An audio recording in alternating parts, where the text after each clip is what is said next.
RTC driver Shankar Goud మృతితో Warangal జిల్లాలో ఉద్రిక్తత చోటు చేసుకుంది. ఆర్టీసీ జేఏసీ వరంగల్ బంద్కు పిలుపునివ్వడంతో పోలీసులు అప్రమత్తమయ్యారు. ఎలాంటి అల్లర్లు జరగకుండా ముందస్తుగా భారీగా మోహరిస్తున్నారు.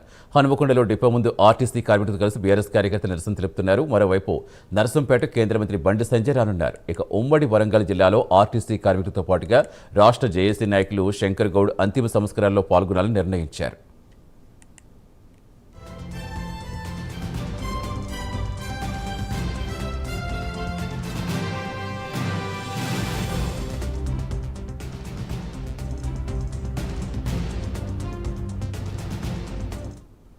ఆర్టీసీ కార్మికుడు శంకర్ గౌడ్ మృతితో వరంగల్ జిల్లాలో ఉద్రిక్త వాతావరణం ఏర్పడింది. ప్రస్తుతం అక్కడ సమాచారం ఇచ్చేందుకు మా కరెస్పాండెంట్ తిరుపతిలో జరుగుతున్న తిరుపతి చాలా విషాదకరం. ఏదన్నా చావు సమస్యకు పరిష్కారం కాదు. ఒకవైపు ఉద్యమం చేస్తున్న ఇలా తొందరపాటు చర్యలతో ఇప్పుడు ఒక వ్యక్తి ప్రాణం పోయింది.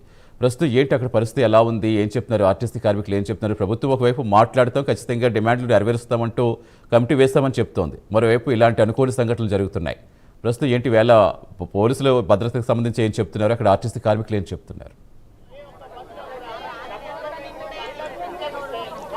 సతీష్, వరంగల్ జిల్లా నర్సంపేట డిపో డ్రైవర్ శంకర్ గౌడ్ మృతి నేపథ్యంలో వరంగల్ ఉమ్మడి జిల్లా వ్యాప్తంగా ఆర్టీసీ జేఏసీ నాయకులు బంద్కు పిలుపునిచ్చారు. ఉమ్మడి వరంగల్ జిల్లా వ్యాప్తంగా 9 డిపోలలో బస్సులు ఎక్కడికక్కడే నిలిచిపోయి వాళ్ళు నిరసన కార్యక్రమాలను కొనసాగిస్తారు. ప్రజెంట్ ఇప్పుడు నేను వరంగల్ 2 డిపో ముందున్నాను. ఇక్కడ చూడొచ్చు, ఆర్టీసీ ఉద్యోగులంతా కూడా బైఠాయించి ఆత్మహత్య యత్నాలు వద్దు, బరిగీసి కొట్లాడదాం అంటూ ఆర్టీసీ జేఏసీ ప్లకార్డులు ఏర్పాటు చేసి మహిళా ఉద్యోగులు కావచ్చు, ఆర్టీసీ సంబంధించినటువంటి వారంతా కూడా ఇక్కడ నిరసన కార్యక్రమాన్ని చేసినటువంటి పరిస్థితి. ఆయనే మనస్తాపానికి గురయ్యే ప్రభుత్వ వైఖరికి నిరసనగా పెట్రోల్ పోసుకుని నిన్న ఆత్మ యత్నానికి పాల్పడ్డారు. 80% గాయాలైన తర్వాత ఎంజీఎం హాస్పిటల్ తరలించి అక్కడి నుంచి మెరుగైన వైద్యం కోసం హైదరాబాద్కు తరలించారు. హైదరాబాద్ తరలించిన తర్వాత చికిత్స పొందుతూ మృతించేటువంటి పరిస్థితులు. ఈ నేపథ్యంలో ఆర్టీసీ వర్గాల్లో ఒక తీవ్ర విషాద ఛాయలనుకున్నటువంటి పరిస్థితులు. ఇటు ఎలాంటి అల్లర్లు జరగకుండా పోలీసులు భారీగా మోహరించినటువంటి పరిస్థితులు. ఇటు ఆర్టీసీ ఉద్యోగుల నిరసన కార్యక్రమం కొనసాగించినటువంటి పరిస్థితులు. నాకు అందుబాటులో కొంతమంది ఆర్టీసీ ఉద్యోగులు ఉన్నారు.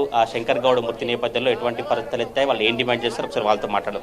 అమ్మ, ఎట్లా చూస్తారు ఈరోజు 2 రోజుల పాటు ఆర్టీసీ సమ్మెలో మీతో పాటు పాల్గొన్న మీ కుటుంబ సభ్యుడు ఈరోజు మృతినటువంటి ఘటనకు సంబంధించి ఏం చెప్తారు?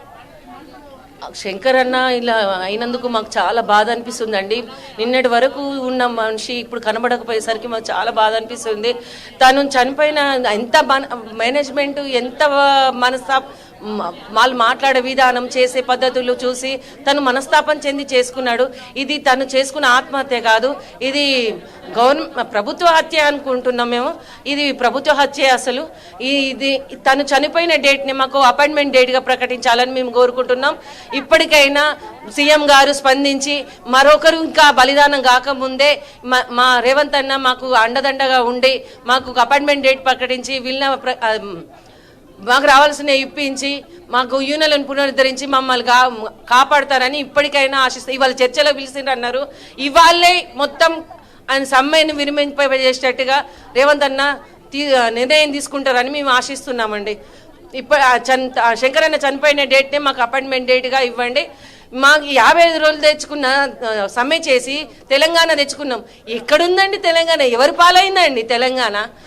మేమంతా కష్టపడి మేము అంత పోరాడి తెచ్చుకున్న తెలంగాణలో మా ఆర్టీసీ లేదే తెలంగాణ వచ్చిందా? ఈ ఆర్టీసీని మీ ఆర్టీసీ కార్మికులను మమ్మల్ని మా డిపోలను కూడా రానివ్వకుండా, మాకు టెంట్ వేసుకోనియకుండా, మమ్మల్ని కూర్చొనియకుండా భయభ్రాంతలు గురి చేసి మెడలు బట్టి నెట్టేస్తున్నారు. మా తల్లి లాంటి ఆర్టీసీ నుంచి మమ్మల్ని మెడలు పెట్టి నేయడం మాకు మనస్తాపం చెందుతున్నాం. ఈ మనస్తాపం వల్లనే ఆత్మహత్యలు చేసుకుంటున్నారు. దయచేసి ఇప్పటికైనా రేవంత్ అన్న ముందస్తుగా మాకు అన్ని శంకరన్న చనిపోయిన డేట్ని అపాయింట్ డేట్గా ఫిక్స్ చేసి మాకు ఇవాళ నిర్ణయాలు తీసుకుంటారని ఆశిస్తున్నాం. హనుమకొండకు సంబంధించినటువంటి ఆర్టీసీ కార్మికుల అభిప్రాయం అయితే మరి కాసేపట్లోనే నర్సంపేట మండలం ముత్తోజిపేట గ్రామానికి శంకర్ గౌడ్ మృతదేహం చేరుకోబోతున్నటువంటి పరిస్థితి కనబడుతుంది. ఎటువంటి అల్లర్లు జరగకుండా ఉమ్మడి వరంగల్ జిల్లా వ్యాప్తంగా పోలీసులు భారీ బందోబస్తును ఏర్పాటు చేశారు. ఈ రోజు కేంద్ర సహాయక మంత్రి బండి సంజయ్ కూడా నర్సంపేటకు రాబోతున్నటువంటి పరిస్థితి కనబడుతుంది. బీజేపీ బీఆర్ఎస్ పార్టీ శ్రేణులు కూడా నిరసన కార్యక్రమాల్లో కొనసాగిస్తున్నటువంటి సిచ్యువేషన్ ఉమ్మడి వరంగల్ జిల్లా వ్యాప్తంగా మరి కాసేపట్లోనే నర్సంపేటకు శంకర్ గౌడ్ మృతదేహం చేరుకోబోతా ఉంది. Right, thank you Tirupati.